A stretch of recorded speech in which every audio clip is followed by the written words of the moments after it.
नमस्कार, बहुत स्वागत है आपका। मध्य प्रदेश कांग्रेस की दुखती रग। हम ऐसा क्यों कह रहे हैं उससे शायद आप भी इत्तेफाक रखेंगे। आज ही अलग अलग प्रदेशों में विधानसभा की 13 सीटों पर हुए उपचुनाव के नतीजे आए हैं। इंडिया ब्लॉक के दलों ने गजब का प्रदर्शन किया है, जबकि एनडीए काफी पीछे रह गया। ममता बनर्जी ने तो सभी चारों की चारों सीटें पश्चिम बंगाल में जीत लीं। हिमाचल में कांग्रेस भी 3 में से 2 सीटें जीतकर जश्न मना रही है। उत्तराखंड में भी कांग्रेस ने रूलिंग पार्टी बीजेपी को दोनों ही सीटों पर मात देकर नींद उड़ा दी। लेकिन वही कांग्रेस मध्य प्रदेश में फिर मुंह के बल गिरी। पार्टी लोकसभा चुनाव में प्रदर्शन के अपने सिलसिले को बरकरार रखे हुए है। कांग्रेस अमरवाड़ा सीट हार चुकी है। आज हम इसी पर चर्चा करेंगे कि आखिर जिस मध्य प्रदेश से कांग्रेस के तमाम दिग्गज नेता आते हैं, जहां पार्टी का अच्छा खासा संगठन है, वहां कांग्रेस को एक एक सीट के लाले क्यों पड़े हुए हैं। पहले 29-0 और अब अमरवाड़ा की साख की लड़ाई में भी मात मिली है। आज हम इसी पर बात करेंगे। खास पैनल भी हमारे साथ जुड़ेगा। तो आइए शुरुआत करते हैं। मेरे साथ 3 मेहमान इस वक्त जुड़ रहे हैं। पंकज चतुर्वेदी जी बीजेपी की तरफ से प्रवक्ता हैं। इसके साथ साथ कांग्रेस की तरफ से पूर्व विधायक शैलेंद्र पटेल जी हमें ज्वाइन कर रहे हैं, और धनंजय प्रताप सिंह जी राजनीतिक विश्लेषक हैं, इस वक्त हमारे साथ जुड़े हुए हैं। मैं आप तीनों का बहुत बहुत स्वागत करता हूं। लेकिन सबसे पहला सवाल मेरा धनंजय जी आपसे है। धनंजय सर, कांग्रेस ने देश में जो बाकी जगह उपचुनाव हुए वहां तो बढ़िया प्रदर्शन किया, इंडिया ब्लॉक ने बढ़िया प्रदर्शन किया। उत्तराखंड में रूलिंग पार्टी होने के बावजूद, सरकार होने के बावजूद बीजेपी को हरा दिया। एक बद्रीनाथ सीट चली गई हाथ से, और इसके साथ साथ एक मंगलौर सीट, हरिद्वार की सीट है, वो चली गई। लेकिन एमपी में ऐसा क्या है, कांग्रेस का खाता क्यों नहीं खुलता? देखो, एमपी में जो लोकसभा चुनाव के परिणाम आए थे, कांग्रेस वाकई में उससे निराशा में चली गई थी। और मुझे लगता है कि यही कारण था कि जो अमरवाड़ा कांग्रेस की सीट थी, उस सीट पे कांग्रेस ने बहुत उत्साह के साथ चुनाव नहीं लड़ा। लेकिन फिर भी कांग्रेस पद के प्रत्याशी का जो परफॉर्मेंस था, मुझे लगता है कि बहुत बढ़िया रहा। आप देखिए कि 21 राउंड में वो 13 राउंड में, लगभग 12-13 राउंड में आगे बढ़त बनाए रहे, और मात्र ऐसे इतने कम वोटों से जीते हैं कि उसको क्या कहा जाए। भाजपा जिस सीट को बहुत आसान मान रही थी कि बहुत आसानी से वो जीत लेगी, तो मुझे लगता है कि भाजपा के लिए वो सीट उतना ही टफ रही। जबकि भाजपा के सारे बड़े नेता, मुख्यमंत्री, भाजपा के प्रदेश अध्यक्ष, भाजपा के संगठन महामंत्री, तमाम प्रदेश के मंत्री, आदिवासी मंत्री, सब लोगों ने डेरा डाला हुआ था अमरवाड़ा विधानसभा क्षेत्र में सीट पर। और मुझे ऐसा लगता है कि ट्राइबल की ये जो सीट है, अमरवाड़ा सीट, इसमें से जितना ट्राइबल का वोट बैंक था, मैक्सिमम ट्राइबल वर्ग कांग्रेस के साथ ही गया है। जो शहरी वर्ग, जो शहरी या बड़े कस्बे थे और जहां गैर आदिवासी मतदाता थे, उनके भरोसे मुझे लगता है भाजपा अमरवाड़ा सीट जीत पाई है।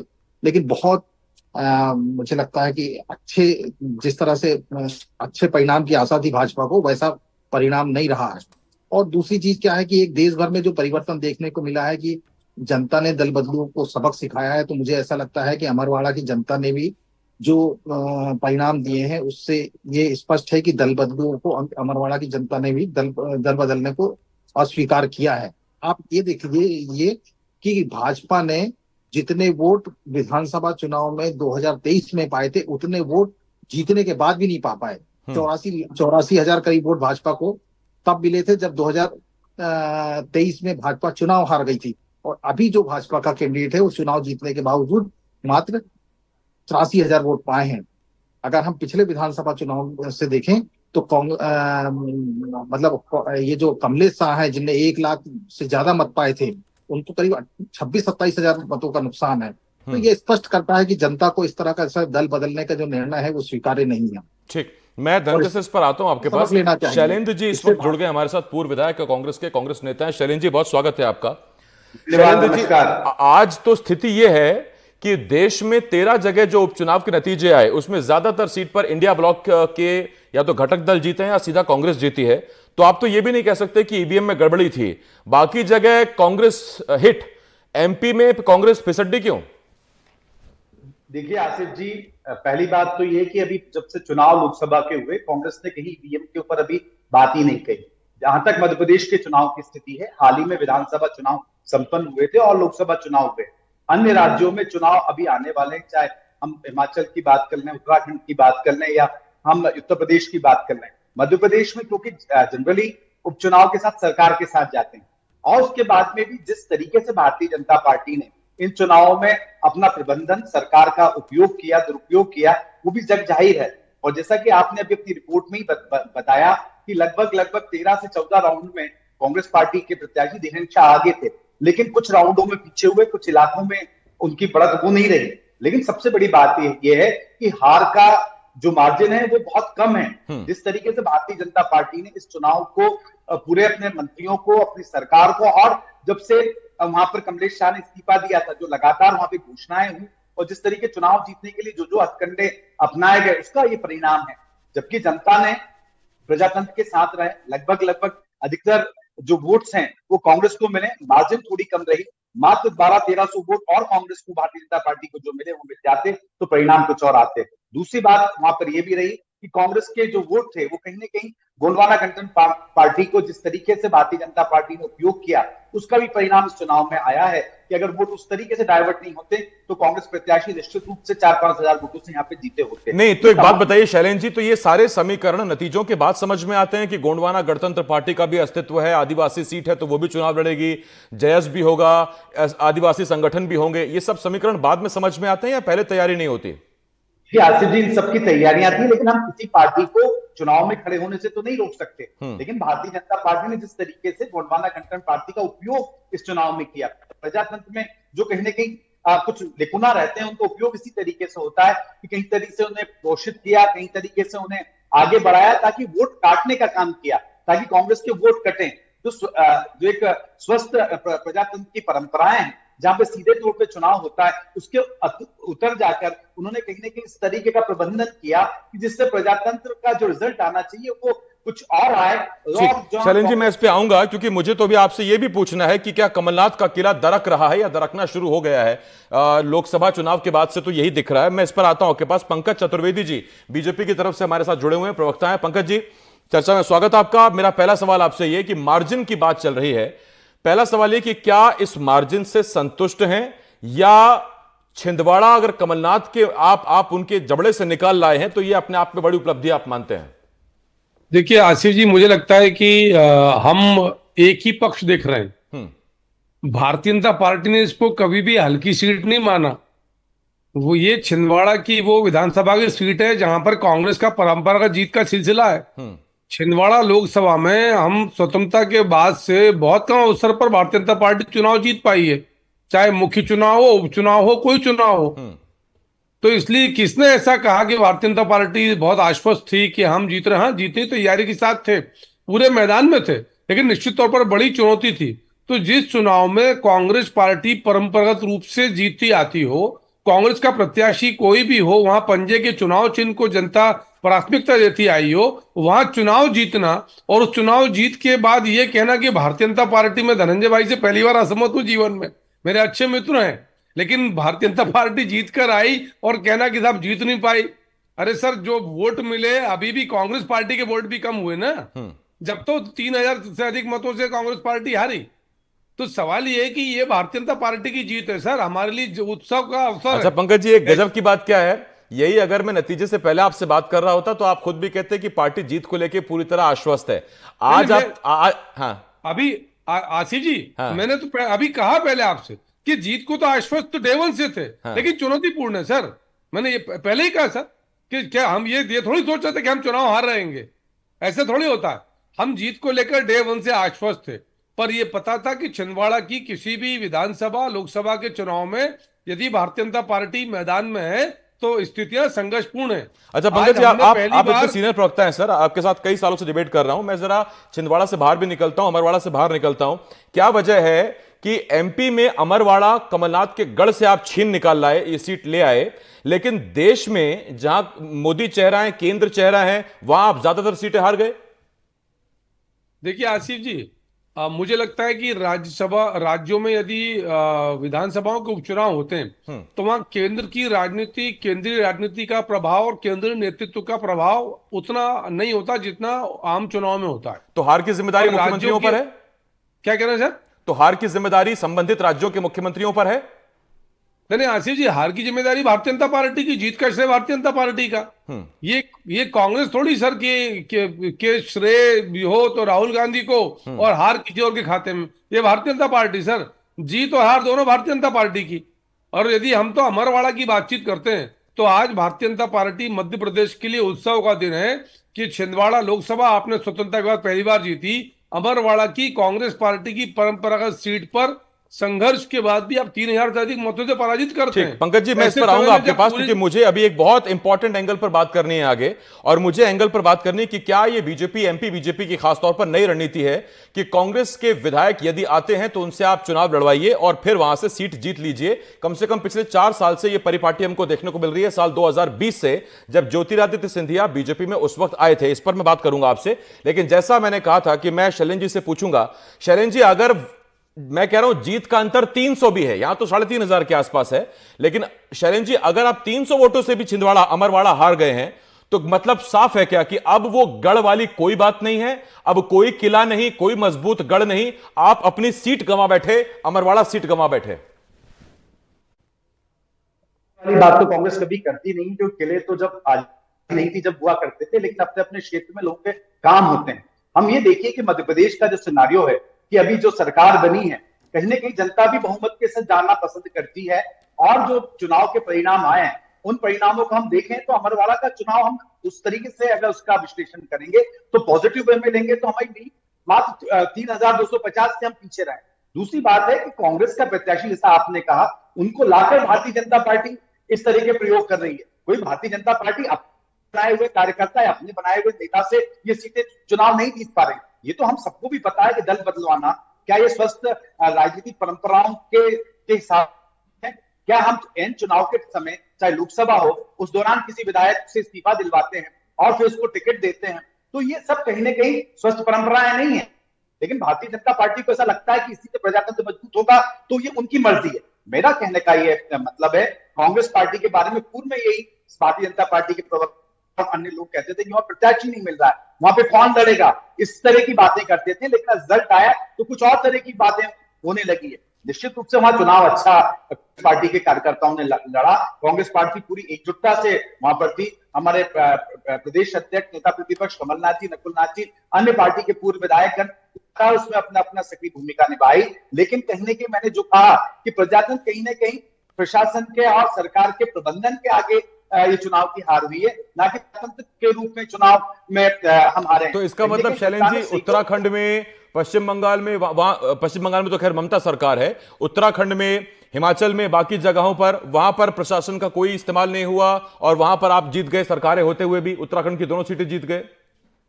देखिए, मैंने आपसे कहा कि उत्तराखंड में अभी नजदीक है, मध्य प्रदेश में चुनाव अभी हुए हैं और ये भी जनता को पता है कि चुनाव से कोई सरकार में और आने वाले भविष्य में बहुत जल्दी फर्क नहीं पड़ने वाला है।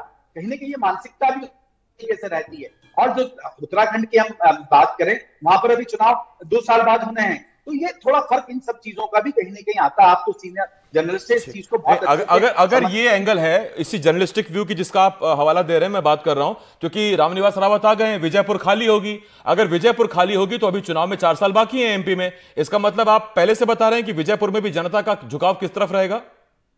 देखिए आसिफ भाई, हर चुनाव अलग परिस्थितियों में लड़ा जाता है। अमरवाड़ा के चुनाव में निश्चित रूप से जो पहले भारतीय जनता पार्टी के कार्यकर्ता नेता जिस तरीके से बात कर रहे थे कि वहां पे तो कोई है ही नहीं, कांग्रेस को प्रत्याशी नहीं मिल रहा, उसके बाद कांटे का चुनाव के परिणाम आए। मेरा कहने का आशय ये नहीं है कि हर जगह इस तरीके के रिजल्ट आएंगे, लेकिन कहीं ना कहीं इस चीज का असर आया है। आने वाले चुनाव में जो लगातार कांग्रेस पार्टी अपने मंथन के दौर से और लगातार अपनी सक्रियता बढ़ा रही है, अभी वहां चुनाव में समय है, निश्चित रूप से रिजल्ट वहां पर बेटर आएंगे। और शैलेंद्र जी, उसके लिए आपको शुभकामनाएं। मैं लौटता हूं आपके पास, जरा एक सवाल मैं पूछ लूं धनंजय सर से। धनंजय सर, जो मैंने बात कही कि ये जो नई परिपाटी है ये कांग्रेस के लिए कितनी घातक है? हमने देखा 2020 में जब सिंधिया ने कांग्रेस छोड़ी, वो बीजेपी में शामिल हुआ और उनके साथ उनके तमाम समर्थक जो विधायक थे वो जब बीजेपी में आ गए तो उसमें से ज्यादातर को सीट वापस उनको मिल गई, उपचुनावों में वो जीते, कुछ हार गए थे। उसके बाद फिर वो एक सिलसिला चल पड़ा। फिर अभी ताजा उदाहरण अगर आप देखें तो ये कमलेश शाह का ही है। उससे पहले रामनिवास रावत अपनी सीट छोड़ चुके हैं, हालांकि इस्तीफे के बाद उपचुनाव होगा, उपचुनाव में नतीजे तब आएंगे तब बात करेंगे। लेकिन अभी ताजा मामला ये कमलेश शाह का है कि कांग्रेस की सीट छोड़ी, बीजेपी में आए और बीजेपी ने टिकट दिया, जो भी बीच में बातचीत हुई है उनके, और वो सीट उन्होंने ले ली।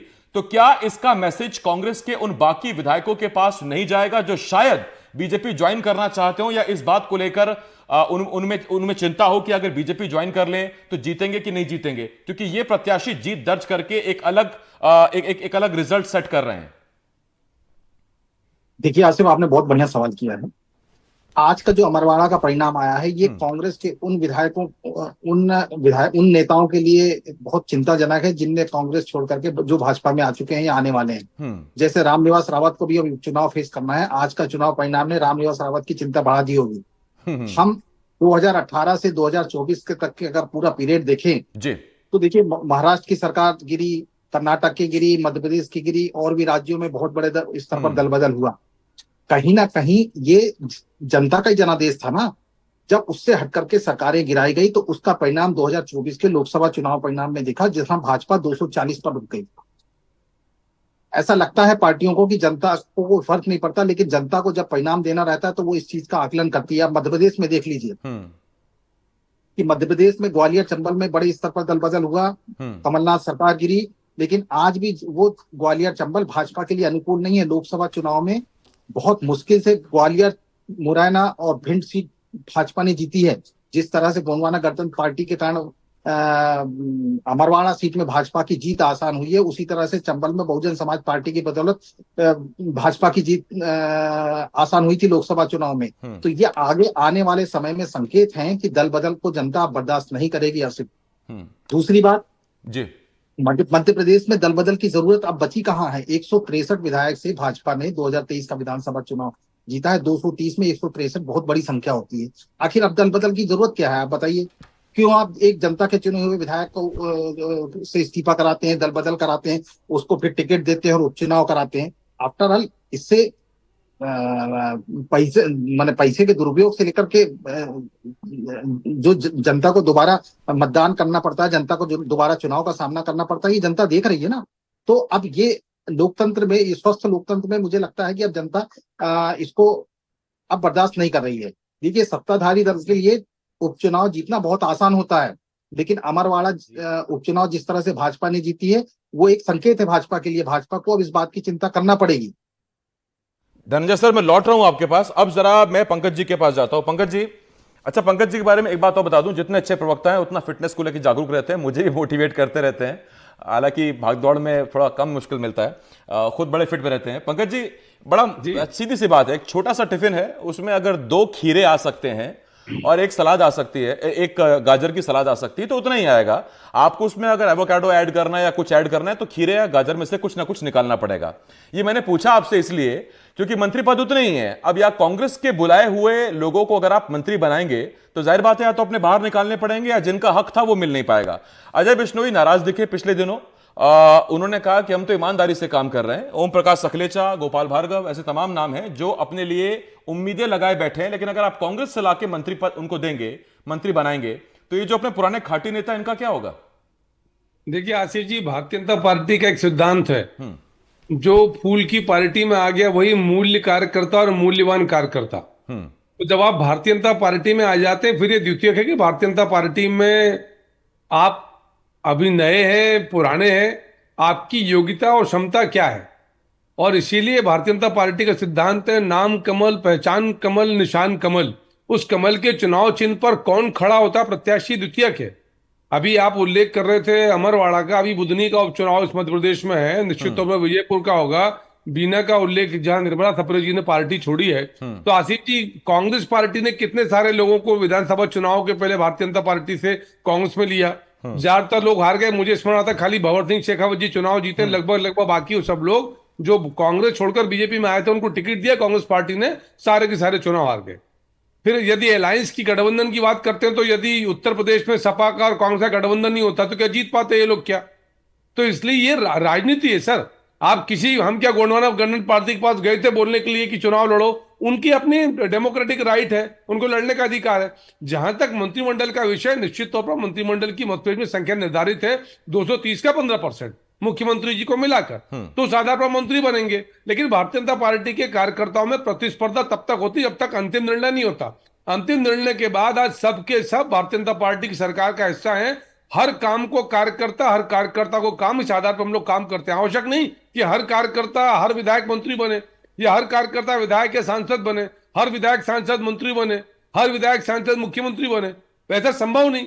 और इस व्यवहारिक पक्ष को बीजेपी का कार्यकर्ता समझता है। तो निश्चित तौर पर जब तक स्पेस है, यानी मंत्री पद की जगह खाली है, अपेक्षा प्रत्याशा कोई बुरी बात थोड़ी है, महत्वाकांक्षा रखना बुरी बात नहीं है। पर जब स्थान भर गया, संगठन ने तय कर दिया कि अमुक व्यक्ति अब इस दायित्व का निर्वहन करेगा, चाहे वो मंत्री पद का हो या विधायक का या अन्य कोई दायित्व हो, तो बाकी सब उनके साथ कंधे से कंधा मिलाकर काम करते हैं। इसीलिए मध्य प्रदेश में 2023 से आज तक आसिफ जी कांग्रेस पार्टी 116 का मेजॉरिटी मार्क नहीं ले पाई। उपचुनाव की बात करें तो मुझे याद आता है एक दमोह का बड़ा उपचुनाव कांग्रेस पार्टी जीती थी, जो कमलनाथ जी के कार्यकाल का था। नहीं तो लगभग सारे चुनाव, उपचुनाव, मुख्य चुनाव, लोकसभा, विधानसभा, नगर निगम, नगर पालिका, पंचायत, कहीं जीती नजर आती हो कांग्रेस आपको?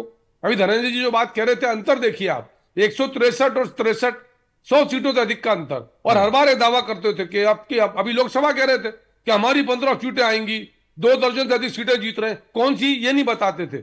सुपड़ा साफ हो गया। तो मूल मुद्दा आसिफ जी कांग्रेस पार्टी की पीड़ा है, नियत, नीति और नेता। मैं खुद तीनों का ईमानदारी से संकट कहूंगा है। कि 3-4 सीटों पर तो मुझे भी लगा था कि हाँ इस बार टफ फाइट है। सीटों का नाम नहीं बताऊंगा, लेकिन हाँ ये जरूर है, मुझे खुद को लगा था। मैं आकलन जब भी मुझसे कोई पूछता था क्या चल रहा है, मैंने कहा कम से कम मान के चलिए आप 26-3 का तो है ही है। लेकिन जो नतीजा है तो आप जैसे मित्रों के बुलावे में कांग्रेस पार्टी आ गई और 29-0 तो साफ हो गई। या मैं ये कहूं कि कांग्रेस कि हम बुलावे में आ गए न, वो पत्रकारों ने कह दिया जीत रहे हैं तो उसको पकड़ लेते। विधानसभा चुनाव में धनंजय जी बैठे सामने, हर आदमी कह रहा अरे भाई साहब कांग्रेस तय है, कांग्रेस पार्टी तय है, कांग्रेस पार्टी तय है। और हम लोग कह रहे हैं, हमारे अध्यक्ष जी बोल रहे थे बीडी शर्मा जी कि मध्य प्रदेश का सबसे बड़ा मैंडेट इस विधानसभा चुनाव मिलेगा, मिला। लोकसभा चुनाव में 29-0 की बात किया था, हम लोग परिहास कर रहे थे, अरे संभव ही नहीं है, संभव ही नहीं है। आपके सामने जन की बात से संभव हुआ।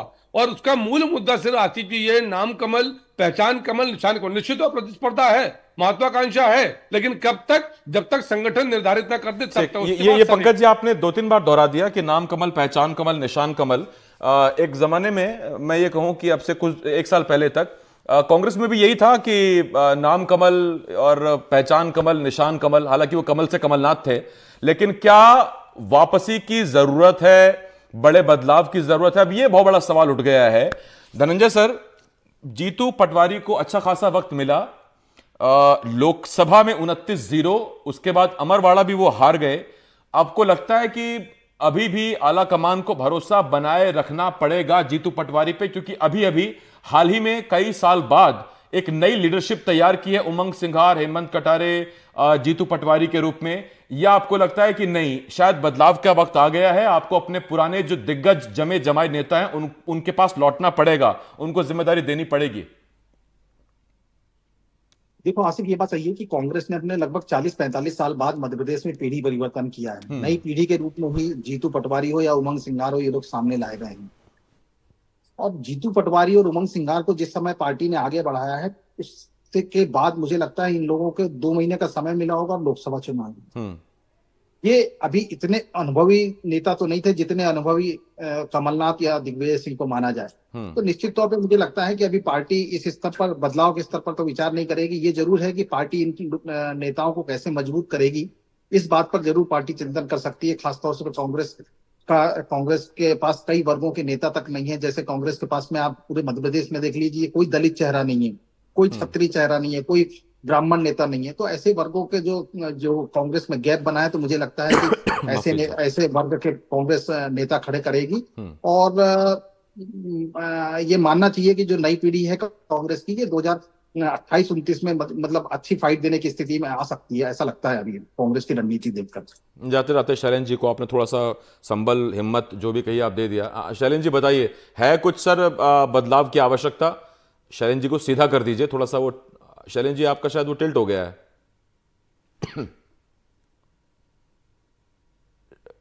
शैलेंद्र जी के पास आ रहा हूं। शैलेंद्र जी तो सीधे सीधे आदमी, फ्रेम को टेढ़ा हो गया। वही कह रहा हूं सर मैं कि शैलेंद्र जी तो बढ़िया आदमी, सीधे आदमी, वो थोड़ा टेढ़े हो गए, उनको सीधा करवाते हैं। शैलेंद्र जी, जब तक आप सीधे हो रहे हैं तब तक उनकी आपकी आवाज मिल रही है मुझे। आप ही बताइए सर कि हाँ शैलेंद्र जी बोलिए। जी देखिए, क्या है कि समय लगता है, कोई भी बदलाव आता है, रिजल्ट आने में समय लगता है। एक दिन में कोई संगठन ना खड़ा होता, ना मजबूती में आ सकता है। मध्य प्रदेश में निश्चित रूप से कांग्रेस का परफॉर्मेंस सिर्फ ये चुनाव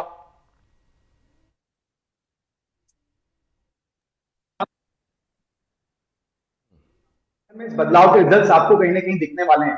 आप थोड़ा इंतजार कीजिए और उस इंतजार के बाद आपको परिणाम भी सुखद मिलेंगे। अभी जो हमें विपक्ष की भूमिका मिली है उसके लिए हम पुरजोर तैयार हैं। आने वाले समय के लिए हम संगठन का खाका तैयार कर रहे हैं। नए लीडर कांग्रेस के समय से जो निकल कर आए हैं उन लोगों को कहीं ना कहीं स्थान मिला है और एक नयापन कांग्रेस में आया है और ये हम सभी जानते हैं। एक बहुत छोटा सवाल शैलेंद्र जी, क्या नई पीढ़ी को जिसके जिम्मे एमपी की जिम्मेदारी दे दी गई उसे पुराने दिग्गजों का साथ नहीं मिल रहा?